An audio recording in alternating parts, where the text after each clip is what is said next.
Hello students of class 9th, myself Sabha Shaukat, PMIC Lakpera Bagh Barabanki. Class 9th, in the previous video you have learned about matter and characteristics and the classification where we know about that the matter is classified into two groups, that is solid, liquid and gas. Now in this module you have to learn about solid.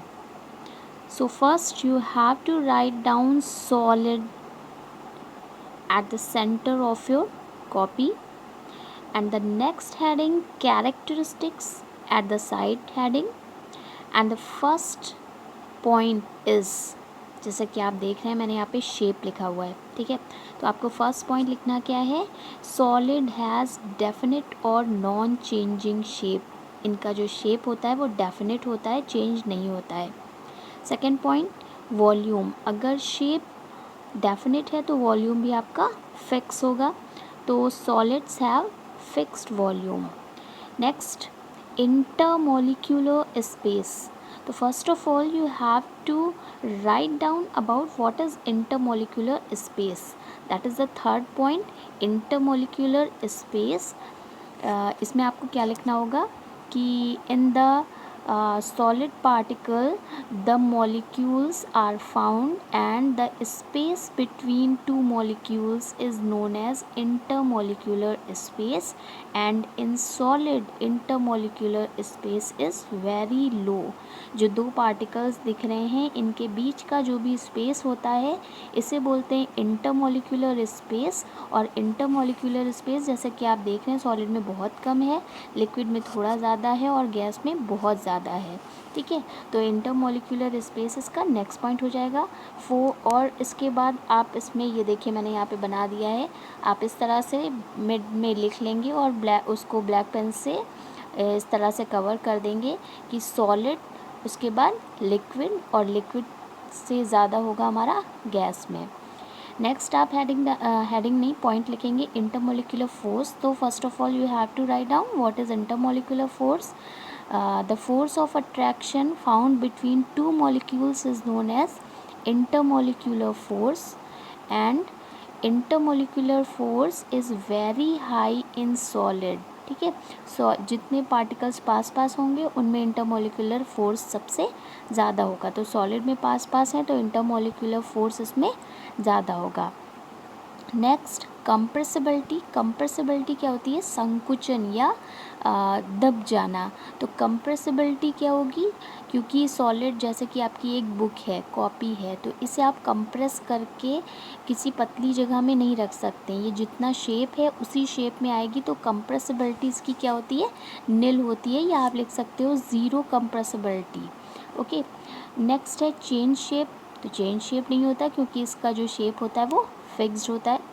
Diffusion, diffusion क्या होती है, power of spread, फैलने की जो power होती है उसे diffusion कहते हैं। तो डिफ्यूज़न भी इसमें कैसे होता है, नील होता है। आप एक बुक को रखोगे, जहाँ पे रखोगे वहीं रखी रहेगी, वो फैलेगी नहीं। गैस है, अगर आप एक केटल में यानी एक केतली में अगर गैस चाय रखी हुई है, अगर उसे खोल दोगे तो उसकी गैस क्या होगी, निकल जाएगी, भाप निकल जाएगी, है ना। तो डिफ्यूज़न सॉलिड में क्या होता है, नील डिफ्यूज़न। नेक्स्ट है काइनेटिक एनर्जी, काइनेटिक एनर्जी क्या होती है, मूवमेंट, जो मॉलिक्यूल्स का मूवमेंट होता रहता है इसी को कहते हैं काइनेटिक एनर्जी। तो काइनेटिक एनर्जी भी इसमें कैसी होगी, ज़ीरो होगी, zero kinetic energy is found, okay. ये आपका डायग्राम है, आप देख सकते हैं। इसके बाद नेक्स्ट है आपकी वर्कशीट, वर्कशीट आप देख लें जिसको आपको इसके बाद करना होगा, हेडिंग डालेंगे आप वर्कशीट। वर्कशीट में क्या है, salt and sugar take the place of container way they are kept but still they are called solid. Salt और शुगर को जिस भी कंटेनर में रखते हैं उसका शेप ले लेता है, लेकिन इसे सॉलिड कहते हैं, क्यों, ठीक है।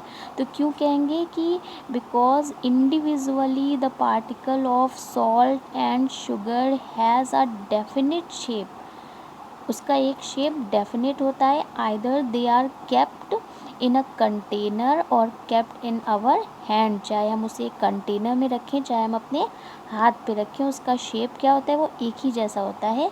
And solid has the property of definite shape, hence these are known as solid, ठीक है। नेक्स्ट है When salt is added to water it dissolve but the level of water doesn't rise. जब भी हम किसी लिक्विड में पानी जैसे इसमें दिया हुआ है वाटर में हम क्या कर रहे हैं सॉल्ट को ऐड कर दे रहे हैं सॉलिड को ऐड कर रहे हैं लेकिन इसका लेवल जो है वो बढ़ नहीं रहा है क्यों क्योंकि इसमें इंटरमोलिकुलर स्पेस पाया जा रहा होता है एंड द पार्टिकल्स होते हैं वो इसी में फिक्स हो जाते हैं दे fix in the intermolecular space इसी पार्टिकल्स इस स्पेस में फिक्स हो जाते हैं जिसकी वजह से इसका लेवल बढ़ता नहीं है। नेक्स्ट है draw arrangement of particles in solid liquid gas. तो सॉलिड लिक्विड गैस में पार्टिकल्स का अरेंजमेंट आपको दिखाना है जो कि ये बना हुआ है और इसे ही आप उसमें दिखा देंगे तो ये आपका सॉलिड कंप्लीट हो जाएगा। नेक्स्ट हम लोग गैस के बारे में बताएंगे और आज मैं आपको सिलेबस की PDF भी इसके साथ भेज रही हूँ। Thank you so much.